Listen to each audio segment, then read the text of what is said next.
واقعہ ہوا بہت بڑا جس کو بار بار تذکرہ کیا جاتا ہے 30 ستمبر 1988 کا. آپ کا نام لیا جاتا ہے کہ وہاں پر جو ہے وہ ڈاکٹر قادر مکسی اور ایک ڈاکو تھے جانو ارائیں وہ گئے اور وہاں پہ 200-250 لوگ جو ہے وہ لطیف آباد میں اور یہ پکا قلعہ اس کے نام سے یاد کیا جاتا ہے. اس سارے واقعے کو آپ کیسے دیکھتے ہیں؟ ظاہر ہے کہ اس کے اندر سے عدالتوں نے تو آپ کو بری کیا لیکن آپ 5-6 سال آپ نے جیل بھی کاٹی ہے اس کے اندر.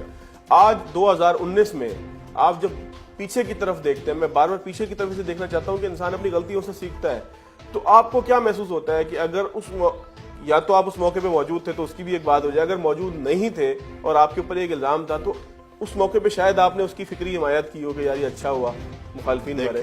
کیسے دیکھتے ہیں ساری بات کو؟ اس وقت یہ ہے کہ میں نے الطاف حسین کی ساری سیاست کو, میں اس وقت ایک طلبہ رہنما تھا, میں نے مکمل طور پہ رد کیا. نہ صرف رد کیا لیکن ریزسٹ کیا. میں نے پریس کانفرنس کر کے اس دنوں میں وارن کیا کہ اگر یہ لوگوں کو مارنے کا سلسلہ MKM بند نہیں کرے گی تو ہم اس کا مقابلہ کرنے کے لیے ویسا ہی رستہ اختیار کریں گے جو انہوں نے اختیار کیا. یہ میری 10-15 ڈاکٹر صاحب یہ دھمکی تھی یا واقعی کرنا چاہتے تھے آپ؟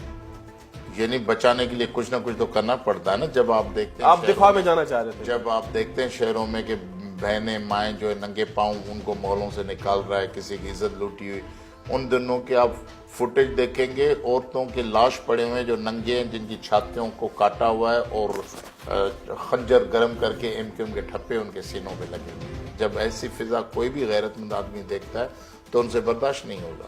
تو میں نے بالکل اسے ریزسٹ کیا. ہم نے کبھی افینس نہیں کیا, ہم نے دفاعی جنگ لڑی, اپنے مولوں کی, گھروں کی, بیٹوں بچوں کی دفاعی جنگ لڑی. انہی دنوں میں یہ واقعہ ہوا تو ایک اخبار نے سرخی لگا دی کہ یہ ڈاکٹر قادر مکسی نے کیا, فلاں کیا. انہی بنیاد پہ پھر MKM ہمارے خلاف کھڑی ہو گئی کہ یہ ہوں گے.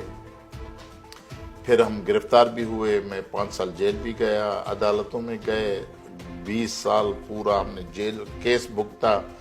آخر کوئی گواہ ہمارے خلاف کھڑا نہیں کر سکی, نہ MKM والے نہ عدالت.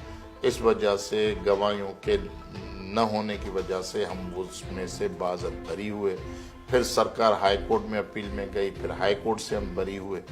تو یہ ہے سلسلہ. میرا نام صرف اس لیے لیا گیا کہ میں MKM اور الطاف حسین کی ساری موجود نہیں تھے آپ, آپ کا تعلق نہیں ہے, آپ اس واقعے سے بری اپنے آپ کو بالکل الگ سمجھتے ہیں.